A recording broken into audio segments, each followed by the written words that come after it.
Morning guys, for this video titesting po natin tong soldering iron natin na 60 watts na Mitsubishi. Gamit po yung inverter, power inverter natin, tapos yung lithium ion batteries natin na maliit lang yung capacity nito, kaya siguro kayang-kaya itong patakbuhin yung inverter natin. So testing natin guys kung mapapatakbo niya yung papandar niya yung soldering iron niya, kung makakatunaw ng LED.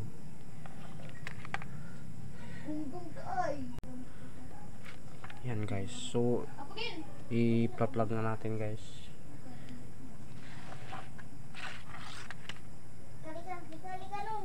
Lalagay na natin yung inverter natin guys dito sa positive yung peak, tapos yung negative sa negative din po.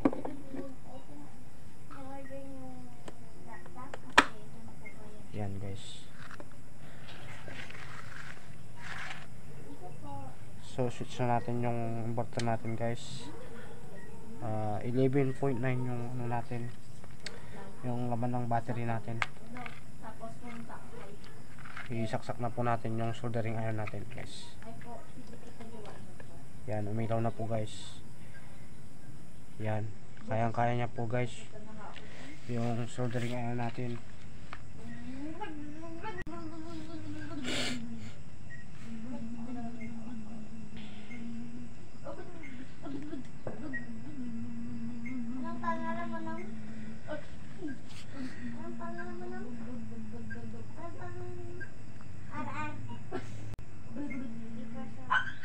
Yung inverter natin guys ay pure sine wave, 60 Hz po yung power inverter natin.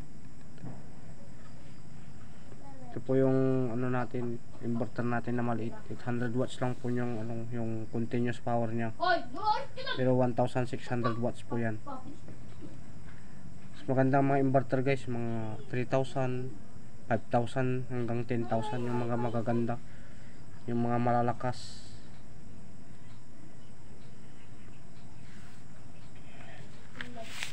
So guys, ito pinapainit pa natin yung soldering kung makakatunaw na po ba siya.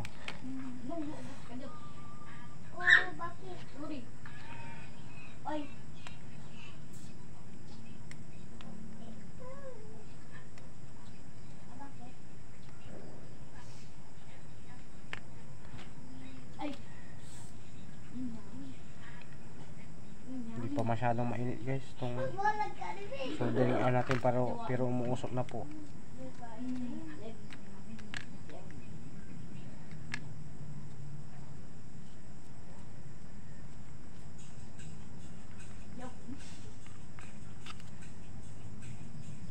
Umusok na po yan guys. So kayang-kaya ng inverter natin, tapos yung battery natin kayang-kaya niya po.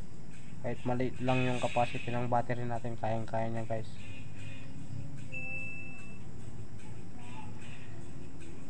Kaya niyang paandarin yung soldering iron natin guys.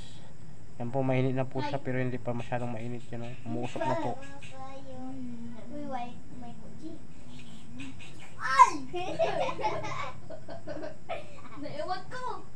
Yan guys, usok na po. Kaya pong patakbuhin guys yung natin, inverter natin, gamit po yung lithium ion batteries.